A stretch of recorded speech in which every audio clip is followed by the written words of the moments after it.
Hey you guys, so I wanted to speak on the whole situation with Pastor Mike Todd. I'm not sure if you guys watched it. I actually watched this thing live. He spit on his brother as a part of his demonstration of how Jesus spit on, he would spit on people to heal them. Like, for example, he was speaking about this, a blind man that Jesus healed with his spit. And he actually demonstrated this by spitting on his brother, right?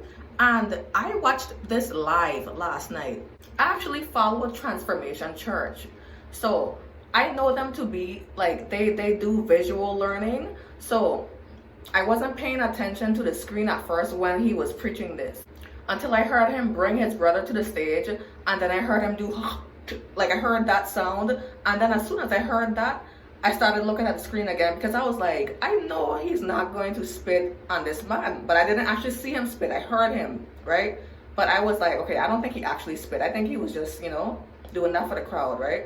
And then he started like hawking up more spit and then spit in his hand again. And this I actually saw. I'm like, wait, he's spitting in his hand? Why is he doing that? He's not going to put it on that man. I don't think he's that crazy. He's not that ridiculous. Like, that's what I was thinking as I'm seeing this. Just thinking about it makes me want to gag. It was gross. So as he's doing this, I'm like, well, I don't think he's actually going to rub his spit on this man. I think he's just being extra right now, but he's not going to rub his spit on this man. Do you know that this man actually rubbed, not even just rubbed, he slapped the whole spit that he popped up in his hand on his brother's face, and you could see it streaming down his face. Now you guys, I am all for visual learning, but he went way too far with that. Because first of all, it was gross, it's disgusting. We're in a pandemic right now. Secondly, I feel like it was degrading to his brother, and I don't understand why his brother would even agree to demonstrating something like that. I just don't understand it. I don't see why every other visual demonstration that this church does they're used with props. Like, props are usually used, but then in this one you choose to be so literal. Why? What's the reason for that? Another red flag that I noticed about this same sermon, I feel like he bit off of another pastor, because I heard another pastor, Pastor Jerry Flowers from Redefined TV, saying the same thing when he preached about this same exact scripture in the Bible, word for word.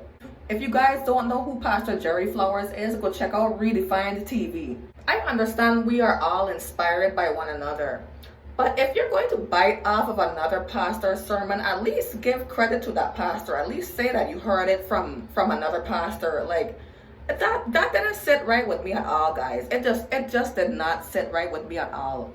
The whole thing was just weird and just uncalled for. It was unnecessary, to be honest. And then you had people in the comments talking about, oh, you guys are condemning him, you're supposed to pray for him. There's literally a scripture in the Bible that says that we have to hold one another accountable. I think it was 1 Corinthians 5 speaking about that.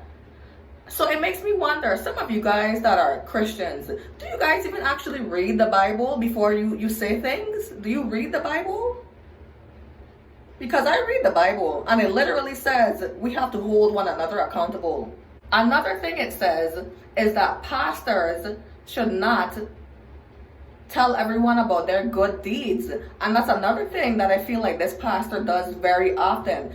Just the other day, I was watching a sermon with him speaking about how he gave up $10,000 to buy a single mother a car. Like, why do you feel like you have to tell people this?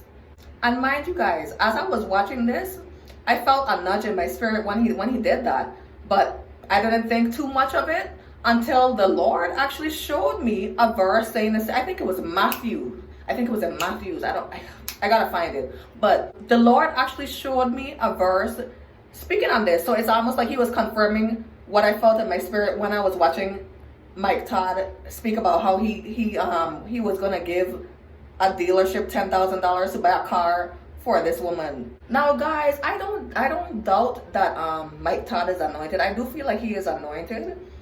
You know, we all fall short of grace, but we have to hold one another accountable. We have to. And I actually follow this church. It's not even to say like I'm just a hater. I actually follow this church. I'm actually on a 21-day fast with this church right now. And they send me little scriptures that I can read and pray on every day. I follow this church.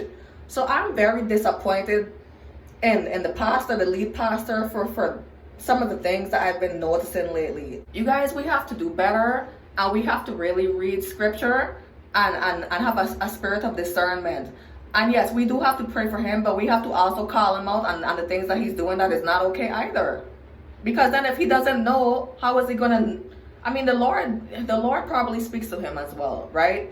But still, like, if he genuinely doesn't know, how would he ever know if no one calls him out on any of this? Anyways, guys, I am out.